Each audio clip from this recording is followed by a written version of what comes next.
Hello, and thank you for joining. My name is Nate, and this is Creative Combinations Montana.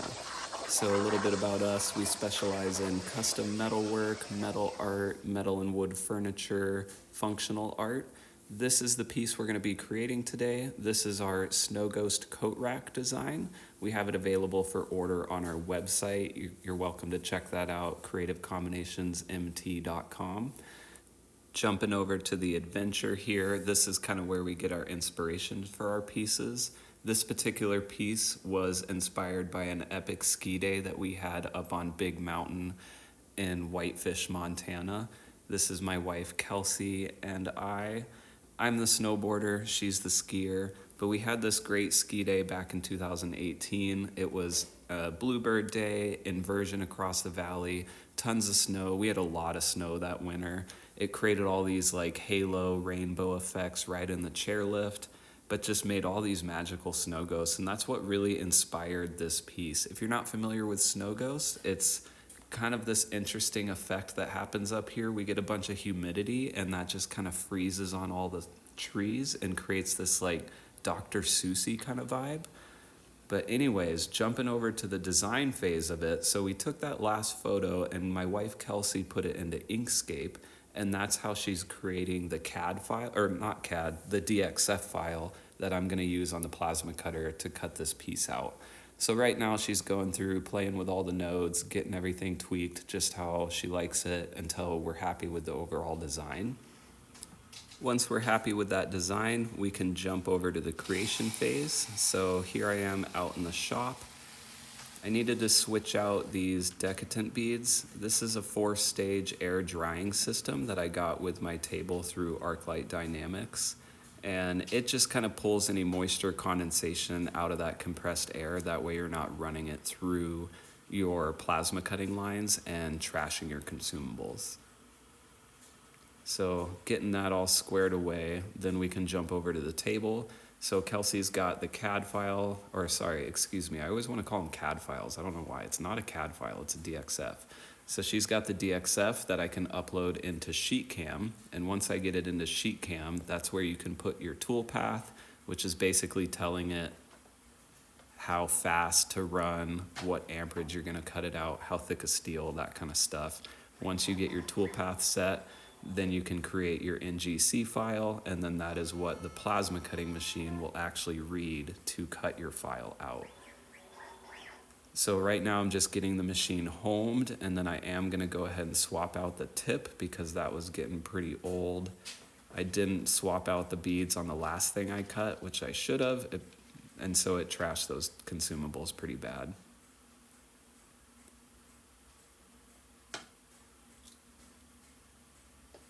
So once I get that new tip in there, I am going to be doing just a little bit of engraving. Oftentimes we will engrave our artist's signature into our pieces.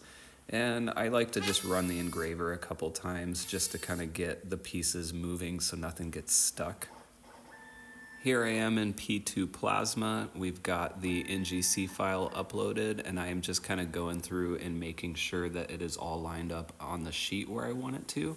And that way it's not going to try and run off or do anything weird. So getting started here with the engraver first. So that's going to engrave our artist signature in there, and then once that is done, then we will hit go and it'll start doing all the plasma cutting.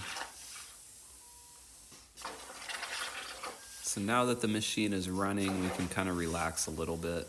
This particular drawing, it's got about 400 or 500 cuts, so it takes roughly an hour to cut out. So I do kind of like to watch it. You know, I don't have to like watch it super close, but you do want to make sure if there's any big pieces that are going to flip up and cause that machine to crash. That's something you want to kind of watch for.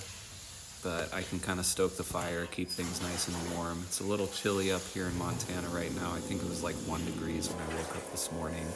So I definitely like to keep that fire going. It's just kind of letting the machine work its magic. We are cutting this out of 16 gauge steel. So with all those cuts, you are putting some heat into that. So I do like to kind of watch for any warping. I've got some big 1/2-inch steel plates that I'll start to get out. And when I start to see things warp, I'll usually just kind of set those plates across the steel to kind of hold it flat.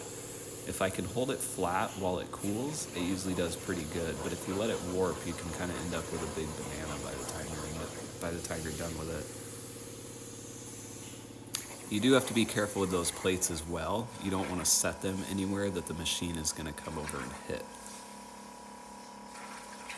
But that's kind of what I'm doing now, is just kind of checking those plates. So now we have done most of the cutting. It is going to go through and make its final cut on the perimeter. So this is an example here where, I put a plate down and I didn't get it quite where I wanted, and you can see right at the end here in the top right corner, the machine does actually come and hit that plate. Luckily it was just the corner, so it didn't actually cause it to move the cut at all. But once that's done, I'm going to put a couple more plates on there and then let it cool. That way it holds it nice and flat, and then I'm going to go ahead and pull it off the table. I like to put a little water right after I pull those plates off, because if you let them sit too long, you will actually imprint that pattern into the steel.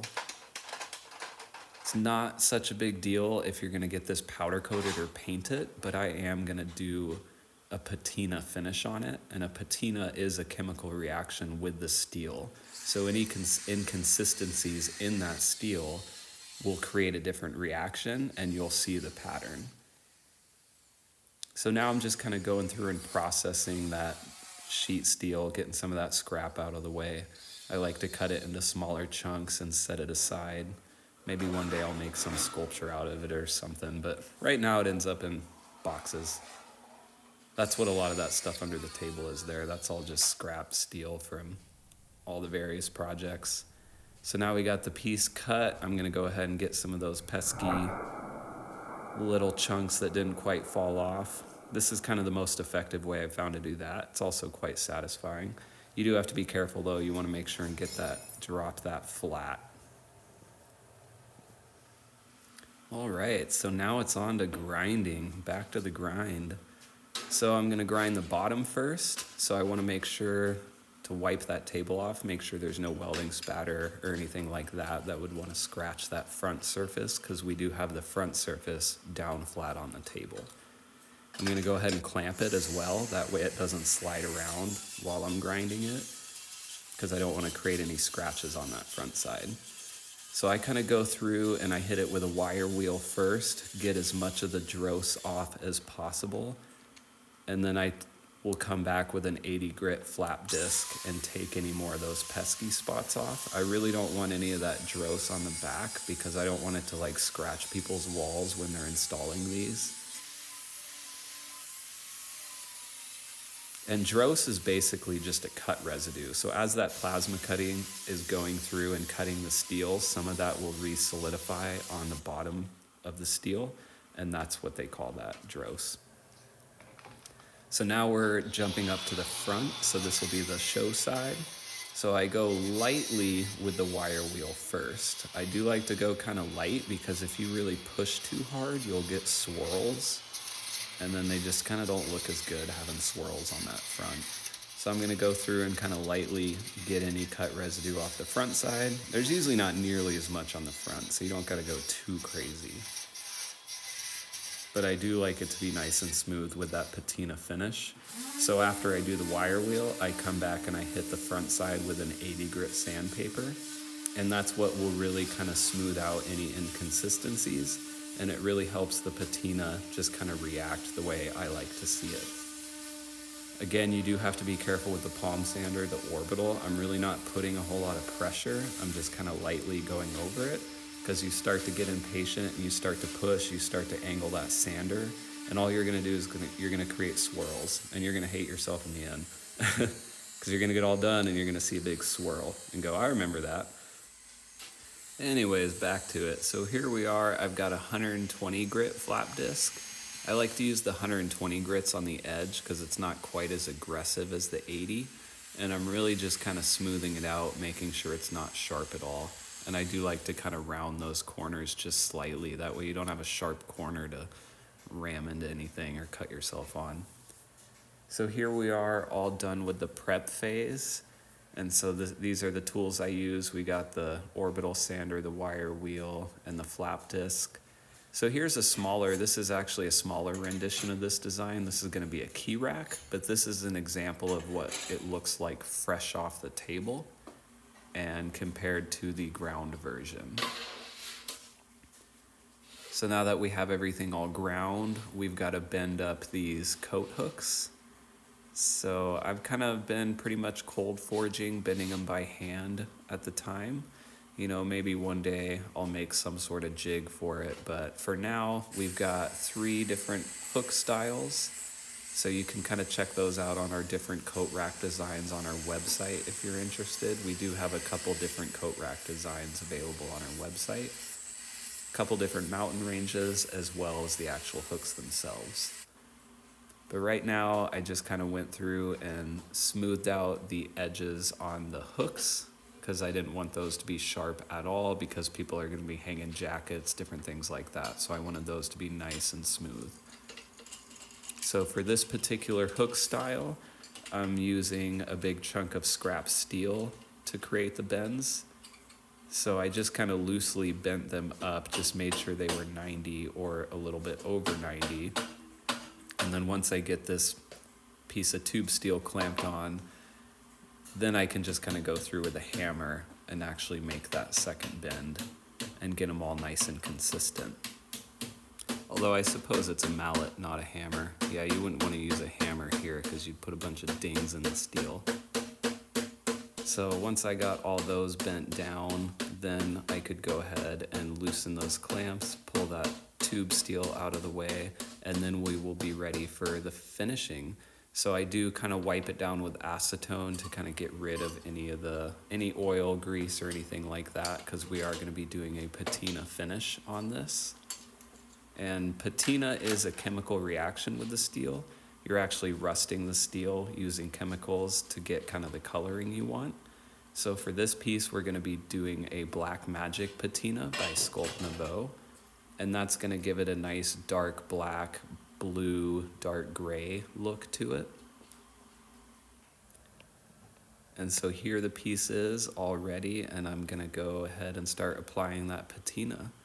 So it's pretty much just get it all on, let it react, and then wash it all off with water, and then I'll go through and I'll clean it all off with a sponge. And you want to make sure and get all of the patina off once you have the reaction that you want, because you don't want it to continue to react under the clear coat after you clear coat it. So it is important to get it all on and then get it all off as well. So thank you for tuning in today. Again, my name is Nate, and I'm still pretty new at this YouTube game, so starting to get the hang of it a little bit, but I'd be curious if you guys have any feedback, or if there's any steps that you'd like to see more in depth in future videos. Go ahead and leave that in the comments, and I will kind of see what I can do as we continue to create more videos of our adventure, design, create, enjoy process here at CCMT.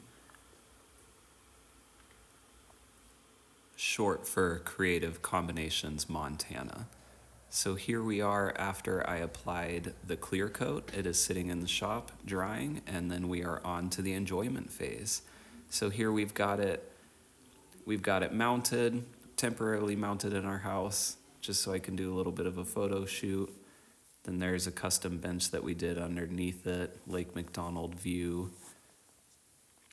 But yeah, this is how it turned out. So this is with the Black Magic patina, so you can kind of see those inconsistencies there. That is the chemical reaction with the steel. That is what I like about the patina, because you do get a little bit of variations. It's not a paint, so you get a little bit more of the natural textures of the steel and the mill scale showing through. So there's me just kind of giving it a good test, really putting it to work, throwing some things on those hooks. And yeah, thank you so much for coming along on the journey. Appreciate you following along, and feel free to check out our website too if you like what you see. We do have this design on shirts as well, and also a couple different variations as well as other products.